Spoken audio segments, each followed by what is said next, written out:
We have a circle of fans in my hometown and branching out in New Jersey. And taking your business idea of whatever it is you're going to do in music and having a central zone, I feel is really key because it keeps you close to your home base. It gives you a fan base where you live, and you don't have to travel so much. Where if I marketed my band nationally, I would be traveling all over and I wouldn't have the home life that I have where I've created the fan base around here enough to sustain me. Welcome to the Female Entrepreneur Musician Podcast with Bree Noble. Bree is a musician, entrepreneur, speaker, and founder of Women of Substance Music Radio and Podcast. Bree's interviews with successful female musicians and industry pros are both inspirational and informational. She also answers your questions about the music business. Bree is on a mission to help you create great music, connect with your fans, and grow your business, and to truly become a female entrepreneur musician. Hey, this is Bree Noble, and I am so glad you tuned in to the Female Entrepreneur Musician Podcast, where we talk about making great music, connecting with your audience, and growing your business. And speaking of growing your business, I am so excited to let you know that my other podcast, the Women of Substance Music Podcast, where I play music by independent female artists, just hit our 500th episode. I can't believe it. It has been since November 2014 since I started that show. And of course, we started our radio station online back in 2007. But this podcast, well, since it really took off back in 2014 when we started it, and it has just become one of the best places to hear independent female artists online. So if you haven't checked out Women of Substance, go check it out on iTunes. Look up Women of Substance. Or you can go straight to our page, which is wospodcast.com, and check out all the different episodes. We've got show notes. We've got ways to connect with the artists that are on the show, including to purchase their music. So they would really appreciate your support. And I know you're going to discover some music you've never heard before, and you are so glad that you discovered on the show. And speaking of female artists, we recently opened up our Female Musician Academy to monthly members, and it's been so exciting to see all the new women in the group. So if you're interested in coming on into the Female Musician Academy, we're going to be closing in a couple of weeks for the rest of 2016 and not letting in new members. So if you want to jump in, just go to femalemusicianacademy.com, or you can go to this podcast website, femmusician.com, and click on training at the top, and you can find the Female Musician Academy. On today's episode, I am interviewing a very hard-working musician. She really is very well-rounded. She really employs what I talk about a lot with streams of income, where she's got income coming in from all different directions to make her income as a full-time musician. And she's actually been supporting her family on this income. So this is a true example of a female musician who's not just making music, but making a living, which is what we use as our tagline here at femmusician.com. So without further discussion, let me introduce you to April Kelly. Singing and writing music and amassing hundreds of songs in her library, April Kelly is at home in her studio and comes out to perform 150 dates with her 10-piece band every year, performing close to her home in New Jersey. April's songs have been nominated for several awards, and she was just signed to Catch the Moon Music, an agency run by Kathy Heller of Six Figure Songwriting, who I interviewed in episode number 61. Here's my interview with April Kelly. So that's a little bit about April Kelly. So April, is there anything that's not in that short little bio? I know we don't have a lot of time in there to explain you as a person. So is there anything that you want to let our listeners know that's a little bit different or interesting about you? There's nothing really different about me. I'm just a musician that loves to write music. I spend a lot of time in what I call the cave, which is my studio, and that's probably not in my bio. That's about it. So how did you get started in music? I think I was always a musician from when I was born. My mother was a rockette, And she that's cool. yeah, and she had a dancing school. So I was dancing from when I was 3 years old. And when you dance to the music. And I would always sing along. And then I was about 9 years old, and Annie was very, very popular. Might have been 12 years old. And Annie was really popular at the time. And we did a dance to Annie, and I started singing, and I loved it. And then there was a talent show in Pennsylvania where my grandparents had a house. And I called my mother and I said, I would love to be in this talent show. She said, I'll bring your tap shoes and your ballet shoes. I said, no, Mommy, I'm going to sing. And she said, Sing? You can sing? I said, I would really love to. And I won. I won the contest. And it was just a little park in Pennsylvania. It was no big deal, but it really gave me the feeling that this is what I wanted to do. And I never looked back. That is all I've done. I've had little jobs here and there as I was growing up, trying to be a regular human.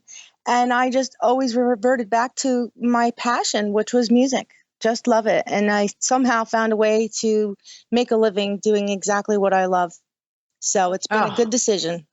That's the best. Mm-hmm. I mean, you can't ask for more than that. No, right? Not at all. Very happy. I have to say, I went to New York a couple years ago, and my 12-year-old daughter, I think she was 11 or 12 at the time, and I got my first experience at Radio City, and I was just like, this theater is awesome. Like, I'd never been inside, and it was just a really cool experience to go to the very top and experience like seeing the whole thing. Did you get to, go to the shows there? I've been to New York quite a bit when I was younger. I also did some off-Broadway plays as well, and some off-Broadway musicals. So I've been to New York a lot when I was younger, but as I get older, I live about 2 hours away from New York now. I haven't been there in a little while. I'm so in my cave so often, it's really hard to get me out. Well, I think that's a little bit good. I've been talking to my students recently about, when you do gigs in New York, sometimes it's just so hard because there's so much competition there. And there's a lot of great venues, but everybody's playing in New York. Whereas if you can find kind of your little niche in your own community, that's so much better, and go to the communities that don't have a lot of live music. That's very true. And that's exactly what my philosophy was when I started my business. I have a 10-piece band, and we specialize in special events and private events. And we have a circle of fans in my hometown and branching out in New Jersey. And taking your business idea of whatever it is you're going to do in music and having a central zone, I feel is really key, because it keeps you close to your home base. It gives you a fan base where you live, and you don't have to travel so much. Where if I marketed my band nationally, I would be traveling all over, and I wouldn't have the home life that I have where I've created the fan base around here enough to sustain me, and work enough has been good. So I don't go to New York so much. I did earlier in my career, which was probably smart, but just focused on keeping my career in a centrally located zone so that I could keep working. It's really worked for me. I would suggest that for anyone. That's awesome. And I think if I'm remembering right, you have kids. I have 2 daughters. Not wanting to travel all the time, I'm sure is a big deal. Bree, as a woman, as a musician, as a mom, it's really tough to juggle all of this. So a lot of the keys is, being able to stay close to home, being able to stay, be able to be available for your children, and create a schedule and a work life where you can still be mom and still be musician. It is very doable. Yes, it's very busy. And when you're self-employed, you have to hustle a little bit harder, that one notch harder than the rest to really keep yourself sustained. But it is very doable. I know for your listeners and any woman that is a musician, it really is very doable. You just have to focus and make good decisions as you go. Well, yeah, I mean, I always talk to people about how being a full-time musician is like kind of cobbling together a bunch of different income streams. And yes. I know you do that. I'd love to hear kind of how your income is made up. I know you do home studio stuff and you got obviously all these events, but are you doing anything else? And how does that kind of all work together? Anything music, I'm good with. So there's so many different things that I've done as a collection. Like you said, when you are a full-time musician, you really do collect a few different things that you do to create the masterpiece of how you're going to sustain your life. So with me, I have a studio. I have a great small home studio. I record all of my albums here. I also have a satellite studio in Rockland County, New York, where I work with the producer, John Corsiari, and we do our records that way. Then in my studio, I'll also offer to local artists assistance in getting their demos recorded. I have some artists that are doing shows. They'll come to me first and say, "Hey, how do I stand? How does the song sound?" And it's like artist development. The people that are in my area can come to me, and I will help them be completely prepared to record, or prepared to get out on stage, or prepared to write music, whatever that is involved. So that's been wonderful and fulfilling. I also do a lot of demo work. People can send me songs and they need a singer on it. I do that. And then, of course, I have my band, and then live music shows, whatever that may be. As you know, it could be anything from a house party to doing a concert in support of my album. So all of that together, along with my band, I started my band a very long time ago. I've been really fortunate. This has been one of the keys to me, is it's been a big part of my income. When you have a band and you're doing cover songs as well as originals, it definitely gives you the ability to book yourself in more places. Unfortunately, original music is very limiting at times when you want to go to some of the bigger places. Whereas if you have cover tunes, there's something familiar and it's easier to book the band. So that has been very good for me as well. Now, are you able to kind of funnel your fans from those, kind of corporate or big event kind of things where they need to be pretty much all covers? Are you able to kind of get people on your mailing list and funnel them into your original gigs? Yes, it does go hand in hand. As when I market the band and we go out and do shows, people get to know who I am. And a lot of people say, "Hey, do you have a record? You should be recording. What else do you do?" And the word gets out that way. And it's really been great, because sometimes with cover tunes, you almost can show off your voice in a way that you can't with one or two originals. So you can do so many things. When I do my show with the band, I may sing for 4 hours and people can hear all of these things that I can do and then say, "Wow, I really want to hear the original." So it almost creates a level of intrigue that's really worked for me as well. And then I can take that list of people that have seen my band and invite them to my original shows, tell them that a record has come out. I've also had band clients that have had their children or cousins come to me for artist development too. So I think once you're a musician and you're in it full time, it all goes hand in hand. Like one can't go without the other. It's the collection of all of those things that really ends up working. Oh, so many important things that you just said. First of all, I think that strategy, I mean, I know that it works, and I recommend it to my students of, if you can kind of get over yourself and be okay with doing covers, because I know some people have a real hard time with that. Mm-hmm. But covers, like you said, they really can show off your voice in a different way. Yeah. And if you could do that, you're going to make a lot more money with the gigs. Yes. And then you can do the gigs that you aren't going to make a lot of money with, and you can move those fans kind of along to your original stuff. But I know for me, like when I'm willing to do Broadway tunes, because I'm more of like a inspirational pop kind of singer. Mm-hmm. But when I do Broadway and classical, and they're songs that people know, then they get like, it perks their ears up, and then they want to hear my originals too. But they love to hear that stuff that they grew up with, and that they want to sing along with even. Yes, I agree with you on that. It does create a level of intrigue that, oh, she can sing. Oh, she's good. What else does she have? And I feel that has worked. And I'm sure it works for a lot of people. And I don't really feel people should, really buck the whole cover tune thing, because somebody had said this to me a while back. Everybody that has this cover tune was once a local artist. So we should support them when they're local artists or when they're big artists. That doesn't matter. It's music. We're all in this huge music boat together. And us as original music writers would love somebody to cover our tunes. So we can't not want somebody to do that and not want to do that for someone else. I think that's so true. I mean, we're just really honoring the writer of that song by performing it. Absolutely. And I do feel it's an honor at times. Sometimes I'll go and I'll say, "Oh, this song is so much fun to sing. I get to pick the song and sing this song tonight." Isn't that an amazing feeling? You're never, as a musician, there's so many things you can do. Don't put yourself in a box to only do one thing. It will limit your heart, and it will limit your life and limit your career.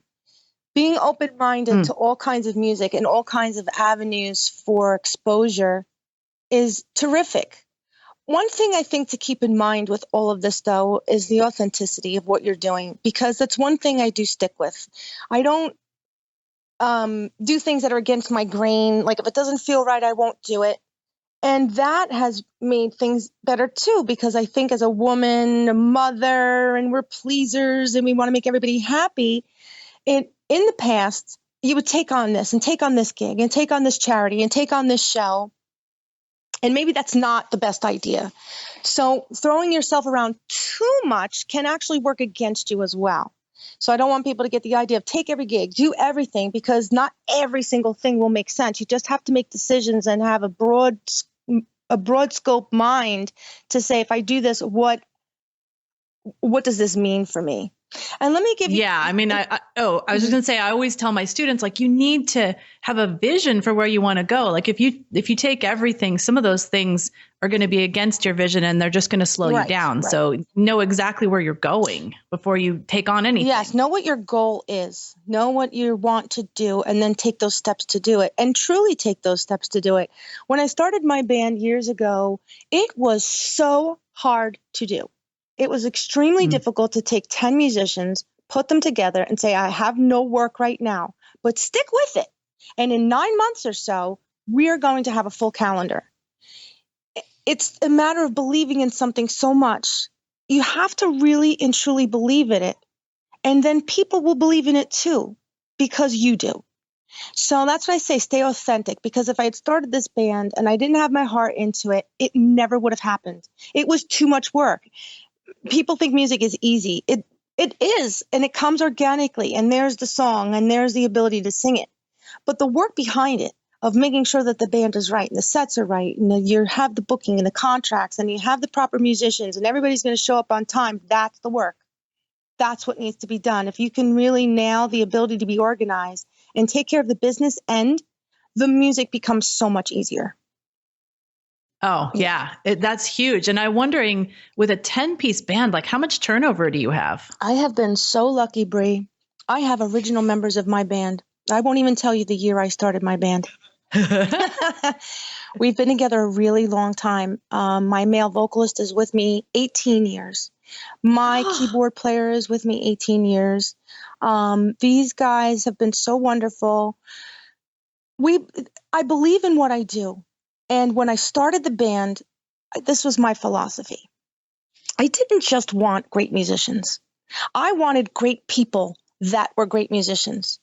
And I knew that if I had a collective energy and a collective group of people that cared like I did, that the band would be a success, that everything else would come easy.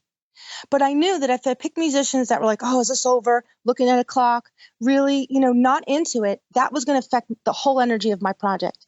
So that's how I picked my musicians. And because I did that, and I interviewed people and said, do you love this? What is it that you love about it? Why do you want to do this? How do you want to do this? What is your vision for coming into my band? Well, all of a sudden, I had 10 band members that cared, wanted to do it, wanted it to succeed, wanted to be a part of it. Now the rest was easy. I didn't have to worry about anybody being late. I didn't have to worry about anybody doing the homework. I knew they cared. I knew they were those kinds of people. Now all we had to do was go and make great music. And it worked. And with any business, it takes time for it to build. The first year, maybe we had 5 gigs, and the next year we had 10 gigs, and it takes time, and everybody had to be patient, and everybody had to look at the big picture. The vision, you had to stick with the vision. And I would say it took about 10 years to turn a lucrative profit, and I ended up supporting a family of 4. I was wow. Married at the time. My husband quit his job, and that is all we did. Wow. It was a matter of vision, Bree. And I know you've talked to so many people. It is the passion. It's the vision. You have to be able to get there. We all want to have music life. We all want to record. We want to perform. And so many people have the ability to do that. There's so many talented people on earth. It's such a beautiful thing. I know so many people that are so amazingly talented and can do it. It's clicking that next step and that next piece, which is you got to do the work too. I would never be where I am if I wasn't on the phone every day, working every day, looking for clients, doing new music, being in the studio, and all of those things. That is the hardest part. And one more thing I'll say to add to that is when I go and do the gigs, I always laugh and say to the people that are there when they see me pushing the equipment in, I do the gig for free. It's the loading in the equipment and loading out of the equipment that's the hard part. And that's like the metaphor for all of it. It's easy to sing. It's getting yourself to the gig, booking the gig, and then after the gig, how you're going to market it. That's the hard part. That's the focus. That's what's going to make the success. That's what will make or break you. That's a good point. Yeah. I mean, it's true. Like when you're on stage, it is the fun part. And I think a lot of us would do that for free if someone just came along and took care of the other stuff. But since no one's going to do that, then I need to get paid, right? That makes a lot of sense. Yeah, for a number of years, I thought it'd be so wonderful when I was in high school. Oh, wouldn't it be so wonderful? Somebody just takes my whole career over and tells me where to go. And all I need to do is sit in a chair and somebody's going to do my makeup and make me look pretty and I'm going to sing. Well, we realized very quickly that's completely unrealistic. And you really do have to work for it. And when you want it and you work for it and it happens, it's that much more fulfilling because you did it. Well, and so many people want that, but if they actually got that, and some of them do, they don't love it because they have no control over what they become. If someone is making you and making your career, then you don't get to say, yes, I don't want to do these songs. I don't want to wear this. I don't want to perform here. I have been there, and I don't know how much time we have in this call, but I'll keep this part really brief, is that years ago, freestyle dance music was really popular, and I had a hit. I was on Billboard magazine. It was a worldwide dance record, and I had a lot of success with this. And I toured all over, and I did not have my heart in it, Bree. I had the album cover photo was picked for me, what I sang, what I wore, where I went, what I did. Every song I sang was dictated to me.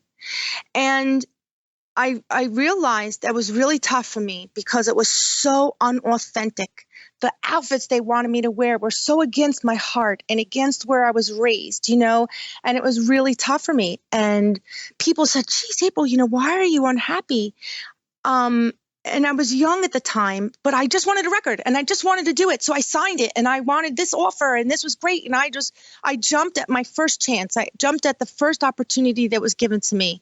And it was not a mistake because nothing is a mistake. All of the dominoes fall as they will.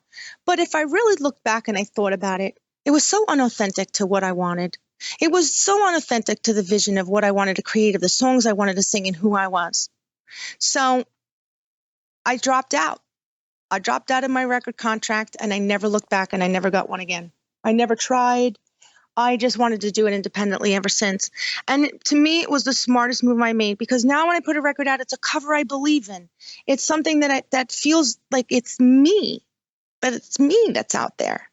Where that record wasn't even me. I picked nothing of it. Ugh. There was nothing of that was April. It was. Yeah, I hope everybody here is listening to this because that is one of the main objectives I had with creating this show. Mm-hmm. Like, I don't want people to go through that. And like you said, it's not a mistake and we all learn from our mistakes and that's good. But if you can not have to go through that by listening to these stories, yes. I mean, like my episode about Tina Harris, if you heard that one, similar situation. Mm-hmm. But hers was even worse because she was stuck in a contract that she couldn't get out of. At least you were able to exit and start your own thing. I was, because the time had come and gone on the contract. I was with it for 5 years. It's a tough thing. And also, I know Michelle Lockie, I'd like to talk about her for a second because she's been so amazing for me. But I know that people have talked about, when you are in these record contracts, you're signing away your masters. You don't have the rights to your own music any longer. And that's the second piece of that people really should know is that when you have a record deal, you don't own the masters. It's a very few. I mean, Bree, correct me if I'm wrong, but I don't think that anybody gets a record contract where you get to keep your masters or even own part of it. I'm sure if you're someone like Taylor Swift, you can probably negotiate it if switching companies, but that's about it. So you go and you record this record and then you have the record company release it or whatever. And then when your contract's over, you can't take those songs back and have them ever again. So you really need to know what you're doing with a record contract and know that that's what you want. And today's day and age, I know you have talked about it. Michelle has talked about it. I know Kathy Heller has talked about it. you really don't need to go that route. There's so many other ways to do it. This is like a perfect timing too, because I've got Michelle on the show and I've got Kathy on the show, like right around this interview. So everyone should refer back to those episodes too, because I know that April really respects them and she's learned a ton from them. I'll tell you this. I will say this about Michelle Lockey's course. Now, I met Michelle through you. I met you first. You were one of the first dominoes of this whole branch, a new path of my tree and life. You were the originator, Bree, and I love to be a domino. It's awesome. You were so wonderful, and it really was because I kept hearing of you, and I watched your webinars and listening to your radio show, and then I heard about Michelle, and I took Michelle's course, and it changed my life. I have to say, I don't remember how much Michelle's course was, $300-400, but it was worth every penny, and it was the best money I ever spent in my whole entire career, which is mind-blowing because I never knew I was going to gain so much information from that course. It truly was amazing. If you want to get into music, music for film and TV and ads, you have to take Michelle's class because it covers everything from how to, what to do, when you have the music, where to send it. And Michelle's amazing, as you know. So wonderful and warm and responsive. If you have any questions, she's always available. That really, truly was a really big key for this path that I'm on. Yeah, let me interject. I mean, if you listeners want to hear from Michelle directly, like listen to episode number 60, I believe it is. She not only talks about music licensing, but she talks about some really interesting life experiences that she's had and confidence issues and how she got over those. And so go check out that episode because I know that you'll really be amazed at what she's gone through to get where she is today. Yeah. And I know that's why April respects her. I do, for so many reasons. She's very smart. She's very warm, and she's just a genuinely wonderful person. And the way that she explains everything, you can ask her any question. She's going to help you through it. Who does that? It's 2016. Everybody's too busy for you. Nobody has time for you. So when you have somebody like you and Michelle and Kathy and these people that are sitting there on the other end saying, how can I help you? Here's what you need to do to get from A to B. Why aren't we all listening? It has been amazing. I listened to A, B, and I was like, okay, I'm going to do that. And C worked. And then C and D led me to E. Now that worked too. And what these ladies are saying, what Michelle's saying, what Kathy's saying, what you're saying is 100% true. I am a living example that these steps really do work. Well, and what is so cool about 2016 is that we can get on live on a Zoom call or a Hangouts call or whatever and see each other face to face and have these conversations and hash these things out and ask questions. And I mean, that is just the coolest thing about what I am able to do in this day and age that couldn't have happened 10 years ago. Exactly. Isn't that amazing? It is amazing.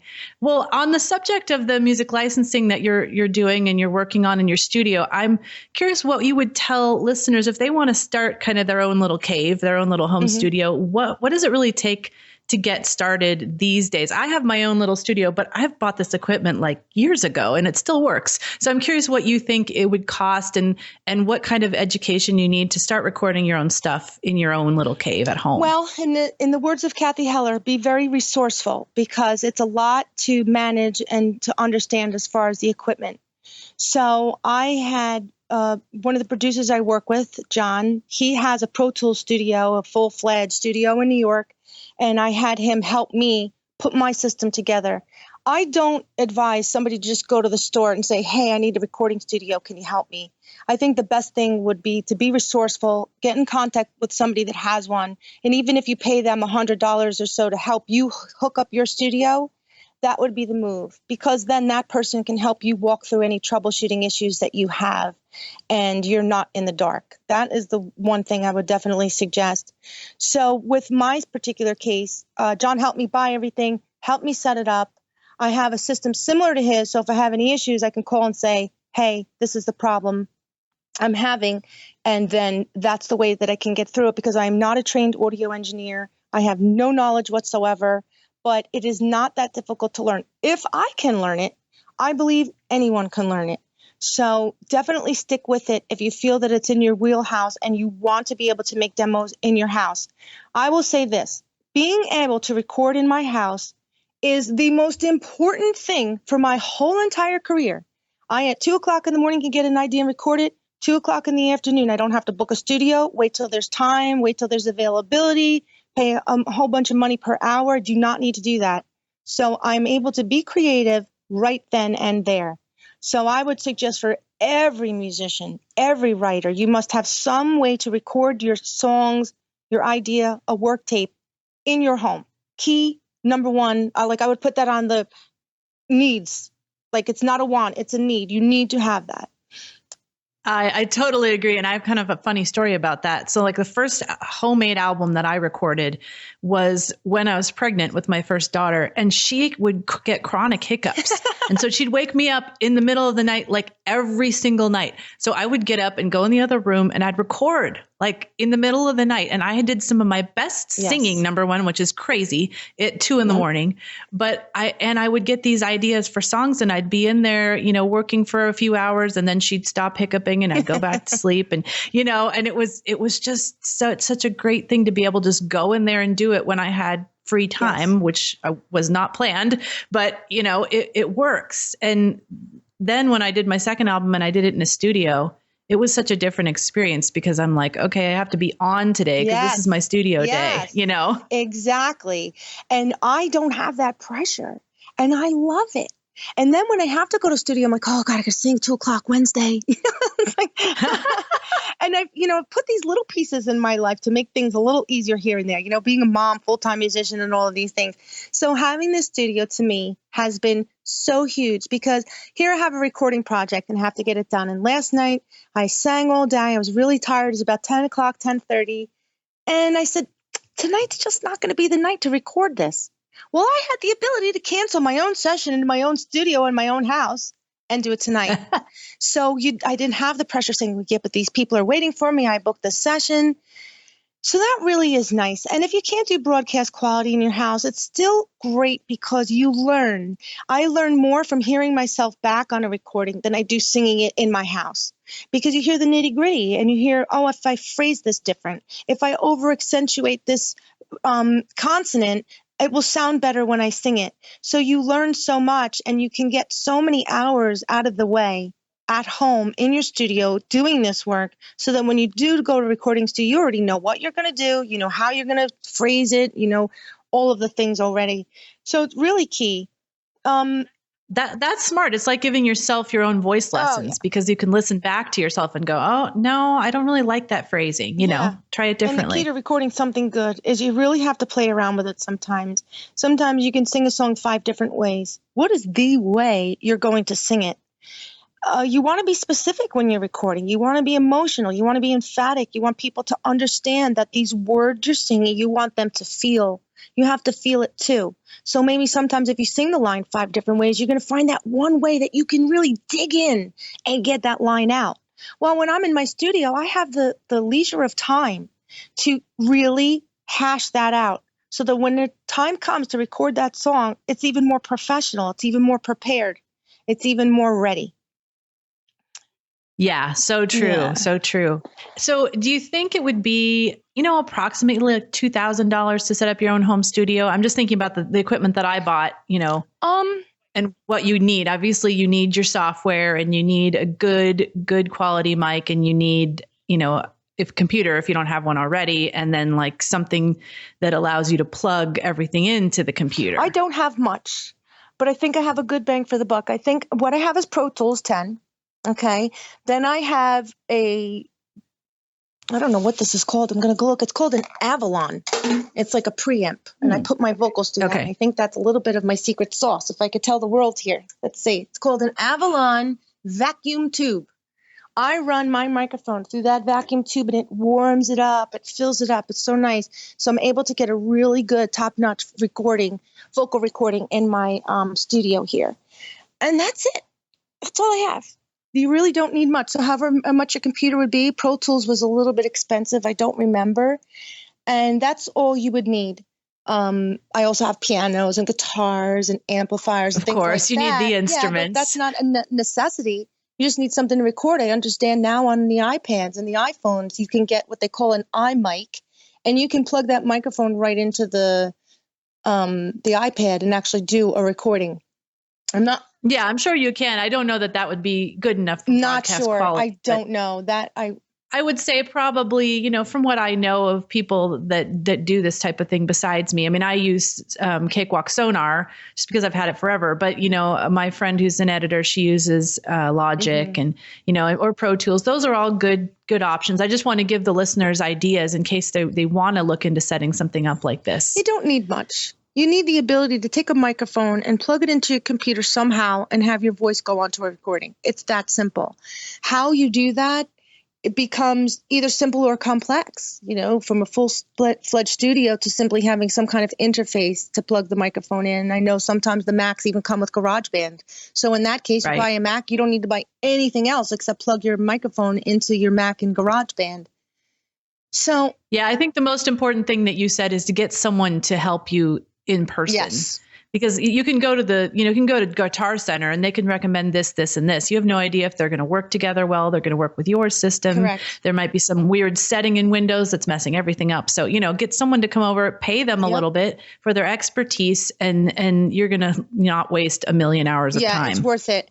And also, I order from a company called Sweetwater. It's sweetwater.com. And what's great about that company is they really cater. They're only music, musicians, musical equipment, studio equipment. Once you have a representative over there, they keep a file. So everything I buy, like, okay, you know what Mac I have? Can you just tell me what interface I would need? And they can help you as well. And then they have really amazing tech support. So that's another avenue for people who don't know anybody, don't have someone to ask. My second suggestion would be sweetwater.com. Call up and have a chat with them about what you want to do. They're really good. I've been working with them for maybe 10 years. Anything I need, I call them. I need a microphone. What is the best microphone for the system I have? Well, they have records of my system. They know what I already have. And they also have the ability to do the remote where they can take over the mouse on your computer and they can go into your computer and hook things up. I don't know what. Okay, that's I don't know what that's called. Awesome. So I don't have to even touch my computer. I can say, my Pro Tools is giving me a problem. And they go in and they can fix it. And that you get that service with Sweetwater. It's called like desktop remote access. That is very cool when they can do that. So if you are a musician and you don't have someone that you can ask, that's what I would do. I would do sweetwater.com, do the remote desk access, and they can walk you through that way. I guess the point really is, Bree, if somebody wants to do this, there is a way. There truly is, whether it's setting up a studio or being able to market your songs for TV and film. There are ways to do it. And I hope that people that are listening will listen to Michelle's class and Kathy and your academy and really take these things and know and believe that this is possible. It's not a pipe dream. It's not a fantasy to be a full-time musician. It really is possible. And I know people may be sitting at their desks, not enjoying life and saying, how do I do this? How do I do this? The best thing would be make a vision and then backtrack the steps to get you there. Because it is possible. And also asking people in your academy and any of us on Facebook, we're more than happy to help or, reach out. Yeah. In fact, if you join the Women of Substance free group on Facebook, there's tons of people in there that you can ask. If you just go to woscommunity.com, and I can't remember, April, if you're in there or not, but there's over 1,000 people in there right now that are all musicians wanting, working, doing what you guys are doing. So yes, that's a great place to go. And it really is being resourceful. I've learned that word from Kathy Heller because she uses it so often, and it really is a great word for a musician. You must be resourceful. You have to find a way to get everything done.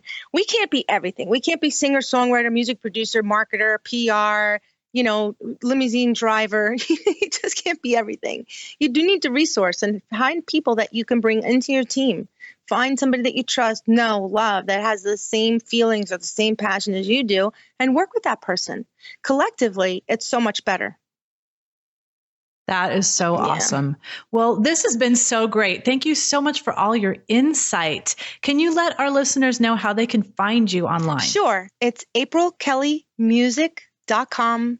You can find me there. If anybody has any questions, please feel free to message me, very happy to help. And that's it. And I'll be floating around doing this and that. I just had really terrific news, Bree, that I was signed as an exclusive artist with Catch the Moon Music last week.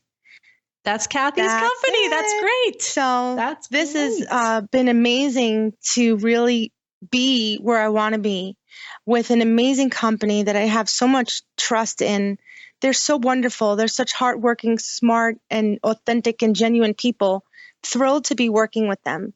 So again, these steps in this last year, when we first spoke about a year ago, to Michelle's class, to Kathy's class, to say to everybody listening, do this. If you want to do this, do this. Just follow it and don't stop and keep going, and you will get there.